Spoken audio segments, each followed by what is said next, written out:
Bonjour à tous, aujourd'hui nous allons voir les différentes erreurs qui peuvent se produire sur une feuille Excel pour répondre aux exigences du TOSA 2016. Je travaille sur Excel 2020, mais les manipulations sont similaires lors du passage du TOSA 2016.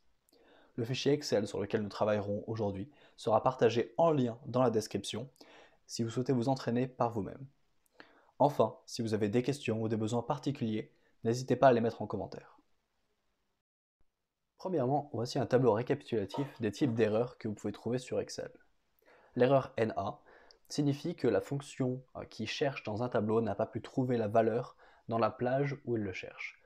On peut prendre l'exemple d'une recherche V ou une recherche H, et lorsque la cellule que l'on cherche, donc le mot, la référence, n'est pas trouvée dans la plage source, comme on le verra juste après. Deuxième type d'erreur, on a le type d'erreur REF.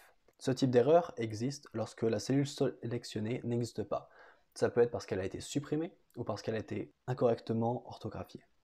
Troisième type d'erreur, l'erreur valeur. Ce type d'erreur, c'est lorsque c'est le mauvais type de données qui va être utilisé dans la cellule ou les formules. Tout simplement, si vous faites une somme entre 1 plus 1, ça va fonctionner. Si vous faites une somme entre A plus 1, ça ne fonctionnera pas. Division par 0, tout simplement, soit une cellule qui est divisée par une cellule vide, donc automatiquement une cellule vide prend la valeur 0, soit par une cellule avec la valeur 0 à l'intérieur. L'erreur non, qui peut être une erreur dans l'orthographe ou le nom d'une formule. Et enfin, l'erreur avec seulement des hashtags, ce qui signifie que la cellule est trop petite pour afficher son contenu qui est numéraire.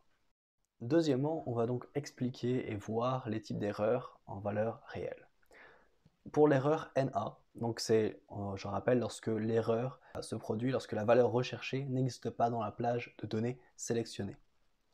Donc qu'est-ce qu'on va retrouver? En l'occurrence ici, on voit qu'on a un tableau avec différents pays et différents nombres d'habitants, et dans l'autre côté, on a le même tableau où on cherche à travers le premier tableau à retrouver le nombre d'habitants automatiquement. Donc dans la colonne H, vous pouvez voir la fonction qui est utilisée dans la colonne G. C'est la fonction qui est écrite en toutes lettres. Et on voit qu'en G24, on retrouve l'erreur NA. Pourquoi? Donc ce que peut voir ici, c'est que dans la recherche, on cherche le mot Pologne dans notre tableau. Effectivement, le tableau qui ne comporte pas de ligne Pologne, donc c'est normal que la valeur recherchée Pologne n'existe pas dans la plage de données sélectionnée, et ainsi qu'Excel nous montre l'erreur NA. Deuxième erreur, l'erreur #ref. On retrouve donc cette erreur lorsque la formule sélectionnée n'existe pas ou plus. Comme on peut voir dans l'exemple, pour l'instant on a la somme de chaque jour, donc 1 plus 1 plus 1 plus 1, ce qui nous fait en J31 la somme pour cela qui est égale à 5. Si je viens à supprimer mes cellules, en l'occurrence ma ligne 32, comme vous pouvez le voir maintenant, dans ce cas-là, j'obtiens l'erreur #ref. Qu'est-ce que ça signifie? Ça signifie que les références qui étaient utilisées dans ma formule ont disparu, n'existent plus. Donc, Excel me donne l'erreur #ref, ce qui signifie que mes cellules n'existent plus alors qu'elles étaient sélectionnées dans ma formule précédemment. Troisièmement, l'erreur #valeur. Cette erreur se produit notamment lorsque c'est le mauvais type de données qui est utilisé. En l'occurrence, on a en colonne H et en ligne 40 la somme entre D40 et E40, à savoir l'argent de poche de Gabriel et de Léo. Sauf que on voit que l'argent de poche de Gabriel c'est A et non pas un chiffre. Donc la cellule H40 qui est une somme de A plus 20 nous rapporte l'erreur #valeur. Si par contre je modifie l'argent de poche de Gabriel de A à 10, je retrouverai en H40 la somme entre l'argent de poche de Gabriel et de Léo, à savoir 10 plus 20, 30. Il faudra faire attention puisque le mauvais type de données peut tout simplement être utilisé à cause d'une virgule ou d'un point dans l'écriture de chiffres, notamment entre le passage entre un Excel anglophone et un Excel français. Quatrièmement, on retrouve l'erreur divisée par 0. Donc cette erreur se produit lors d'une division d'une cellule par 0, puisque l'on sait que mathématiquement ce n'est pas possible. En l'occurrence, dans notre cellule, on retrouve cet argent de poche de nos amis Gabriel et Léo annuellement et on va savoir l'argent de poche mensuellement. En l'occurrence, dans ma cellule I49, je peux voir que j'ai mis un nombre de mois qui est égal à 0.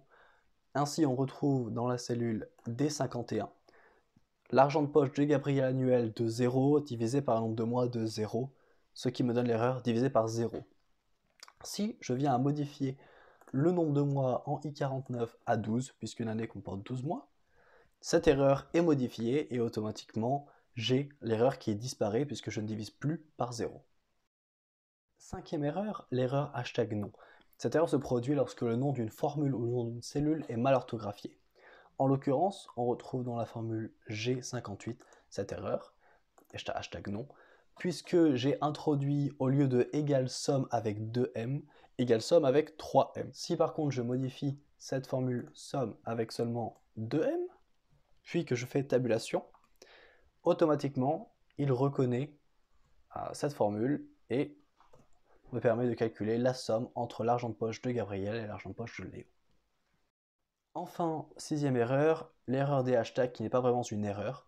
Ça se produit lorsque la cellule est trop petite pour afficher le contenu numéraire. J'insiste sur le contenu numéraire puisque n'importe quel autre type de formule, de contenu serait affiché soit s'il n'y a rien après les cellules suivantes en long, soit au moins le début, en l'occurrence pour un nom, prénom et adresse email. Comme on peut le voir maintenant, pour régler ce type de problème pour une formule numéraire, c'est très simple. Soit je double-clique sur la taille de ma colonne, en l'occurrence C, et cela l'affichera automatiquement ce qui est à l'intérieur, puisque la taille de ma colonne s'adapte à l'écriture qui est à l'intérieur. Soit je peux le modifier à la main en restant cliqué dessus et en modifiant la taille de ma colonne comme je le souhaite, afin de pouvoir afficher l'intégralité du contenu numéraire à l'intérieur. Et voilà, nous avons fait les erreurs les plus communes sur lesquelles vous pouvez tomber en créant des documents Excel ou qui pourront vous être demandés dans le TOSA 2016. J'espère que cette vidéo vous aura été utile. N'hésitez pas à demander dans les commentaires si vous avez besoin d'autres informations pour le TOSA. Bon courage et à bientôt pour une prochaine vidéo.